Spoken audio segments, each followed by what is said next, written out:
रायमना माहारियारि हाग्रामानि साखाथियाव थानाय रिच वाटार पार्कखौ बेखेवबाय।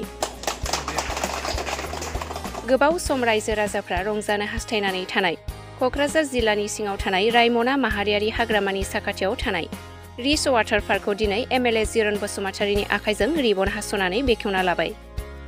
मख'नो गोनां बाथ्राया बेनोदि दिनै बेखेवना लादोंबाबो साफ्रोमबो रायजो राजाफ्रा गाबोन अदेबानि 7 अक्ट'निफ्रायसो बे रिच वाटार पार्कआव हाबनो हागोन।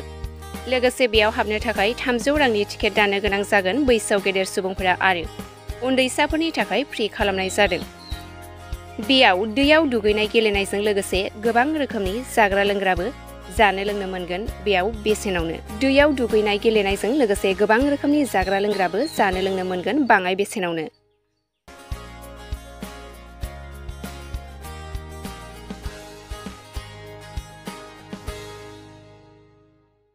दिनैहाय बे रायमना नेशनेल पार्कजों नांजाबनाय बे जानुवारि हालामाव जोंनि सानै जाखांफुनाय जोंनि बिजनेसमेन मानास बसुमतारी जयन्त बसुमतारी बिथांमोननि नाजानायाव दिनै बिथांमोना बेवहाय रिच वाटार पार्क मुं होनानै गेदेरथार मोनसे पार्क खालायदों। आरो बे पार्कआव जों नुबाय जोबोद समायना रमायना बिथांमोना साजायदों। आरो आं मिजिं थिदों जोंनि मानसिफ्रा बेफोरबायदि पार्कखौ नायनो थाखाय जोंनि स्टुडेन्टफ्रा जोंनि गार्जेनफ्रा गुबुन गुबुन जायगायाव गोबां थाखा फैसा गारनानै जों थांनांगौ जायो गारि भारा लानानै। नाथाय जों नुबाय दिनै बिथांमोना मोजां मोनसे सान्थौ आरो सानस्रिनि गेजेरजों बेवहाय बे मानास आरो बिथां जयन्त सानैजों लोगो नांनानै बे रिच वाटार पार्कखौ जे खालायबाय बे जोंनि थाखाय जोबोद मोनसे गाहाम खौरां होननानै बुंनो नागिरदों। मानो होननानै बुङोब्ला जोङो दा जोंनि रायजो राजाफोरजों लोगोसे गाव गावनि गथ'फोरखौ एबा स्टुडेन्टफोरखौ बहाय लाबोनानै दसे सम रंजानायनि खाबु होनांगौनि जोङो बे स्कपखौ जों मोननो हाबाय। आरो जों मिन्थिगौ जे एन्टायार जोंनि गसाइगाव साब डिभिजनावनो बेबायदि मोनसे पार्कआ बानायफेराखै आरो बानायनाय जाफेराखै।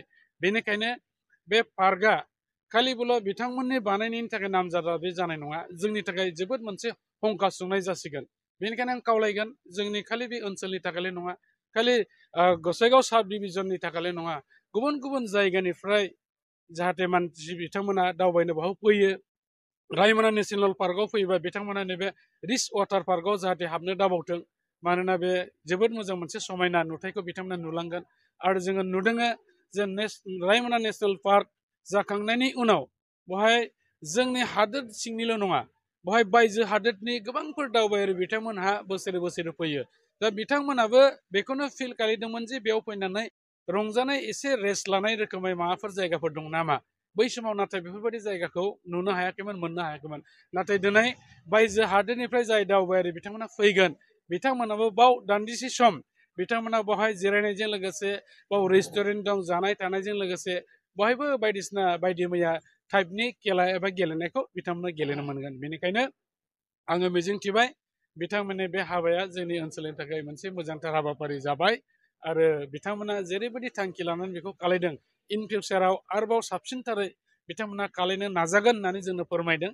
बेनिखायनो आङो बिथांमोननिसिमबो आरो खावलायबावदों जाहाथे आरोबाव बिथांमोना माखासे आइटेमफोरखौ बारायो आरो जोंनि गोसोफोरखौ जाहाथे बोनो हायो।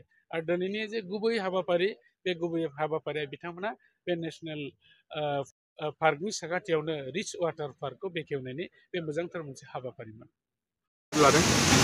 दिनैनि मुङा जाहैबाय रिच वाटार पार्कआव चिफ गेस्ट स्पेशेलफोरखौ लेंहरनानै दिनै रिबन काट सेरिमनि जाबाय। आरो बे जाहैबाय जायगाया रायमना नेशनेल पार्कनि 1 किल'मिटार खाथियाव। बाहाय सिनियर जुनियर ओमफ्राय गथ'फोरनो किड्सनि थाखाय प्रग्रामखौ अर्गानाइज खालामनाय जाबाय।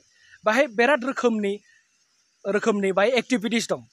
जास्ट लाइक फर एग्जाम्पल नोंना स्पिड जाहैबाय, वेब जाहैबाय, टिउब जाहैबाय। आरो बेजों लोगोसे नोंसोर बाहाय प्रभाइड खालामनाय जागोन कस्टिउम। आरो बेजों लोगोसे नोंसोरना जाहैगोन फ्लटिं डिभाइस।